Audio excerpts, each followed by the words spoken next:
in Chicago.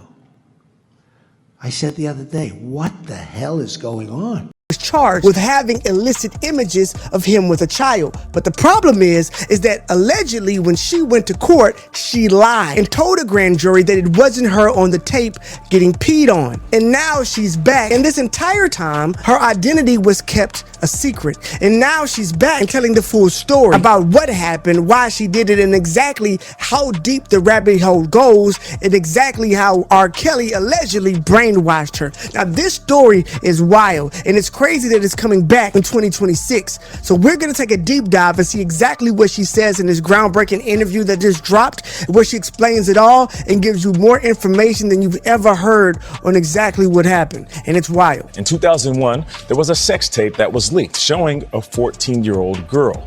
That girl was Roshona Landfair.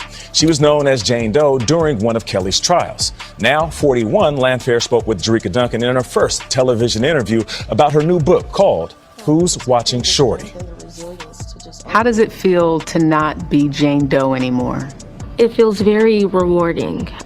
It feels very liberating. I really wanted to live in my true skin and my true self. And your true self today is what? My true self today is Roshona Landfair. Roshona Landfair had dreams of becoming a star. In the 90s, she was a child rapper. Yo, what's the deal with this world that we live in? Who came from a musical family in Chicago. Her aunt, R&B singer Sparkle, worked with hitmaker R.Kelly and wanted him to meet her talented niece. You say your aunt told you the next time we're at the studio, you should ask Robert to be your godfather. Aunt Sparkle explained that I should sit on his lap and rub his head while I asked him to be my godfather. That is the start of him entering into my life in a different way than just being an artist or hanging out at the studio. It became more personable at that moment. Kelly agreed to be her godfather, but soon after, when she was around 13, Landfair says he began grooming her and touching her inappropriately.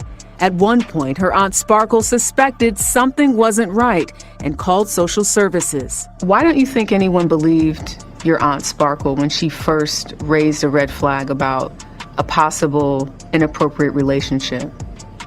I don't think they believed her because there were no obvious signs of what was actually taking place. You say it was a couple of weeks before your 17th birthday. You say Robert told me the copies of one of the sex tapes of 14-year-old me were beginning to be sold on the streets of Chicago and across the country.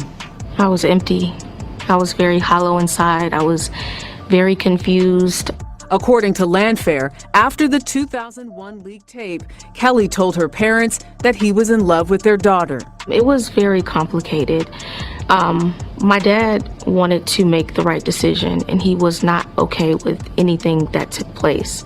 I was more under Robert's brainwash. He utilized me against my parents, making threats of suicide and doing different things out of desperation to convince them to not turn on him.